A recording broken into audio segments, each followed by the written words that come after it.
Speaker എന്ന പദവി എവിടെ നിന്നാണ് വന്നതെന്ന് 90 സെക്കൻഡിൽ നോക്കിയാലോ. Welcome to explained in 90 seconds.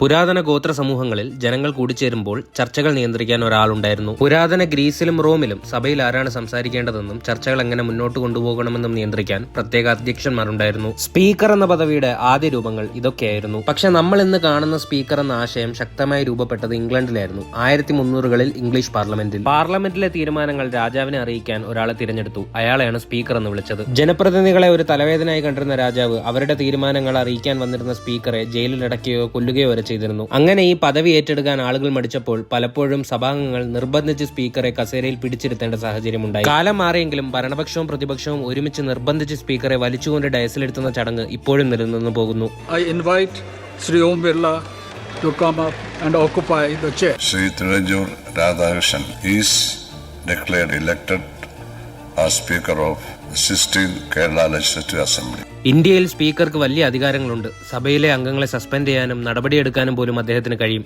പലപ്പോഴും സ്പീക്കർമാർ അവരുടെ അധികാരം ദുരുപയോഗം ചെയ്യുന്നതും നമ്മൾ കണ്ടിട്ടുണ്ട്. ആധുനിക ജനാധിപത്യത്തിൽ, പ്രത്യേകിച്ച് കേരളം പോലുള്ള സംസ്ഥാനങ്ങളിൽ, നിയമസഭകൾ ശക്തവും ജനാധിപത്യവുമായ ചർച്ചകളുടെ വേദിയായി മാറി. രാഷ്ട്രീയ ഭിന്നതകൾ ഉണ്ടെങ്കിലും സ്പീക്കറുടെ കസേരയ്ക്ക് വലിയ ബഹുമാനമാണ് സാധാരണമായി നൽകപ്പെടുന്നത്. എങ്കിലും ചില സമയങ്ങളിൽ ആ കസേരയുടെ അന്തസ്സിനെ അപമാനിക്കുന്ന സംഭവങ്ങൾ കേരളത്തിലും ഉണ്ടായിട്ടുണ്ട്. അടുത്ത 5 വർഷം അത്തരം അനിഷ്ട സംഭവങ്ങളില്ലാതെ പക്ഷാപാതമില്ലാതെ കേരള നിയമസഭയെ നയിക്കാൻ സഭാനാഥൻ എന്ന നിലയിൽ മുതിർന്ന നേതാവ് തിരുവഞ്ചൂർ രാധാകൃഷ്ണന് കഴിയട്ടെ എന്ന് ആശംസിക്കുന്നു.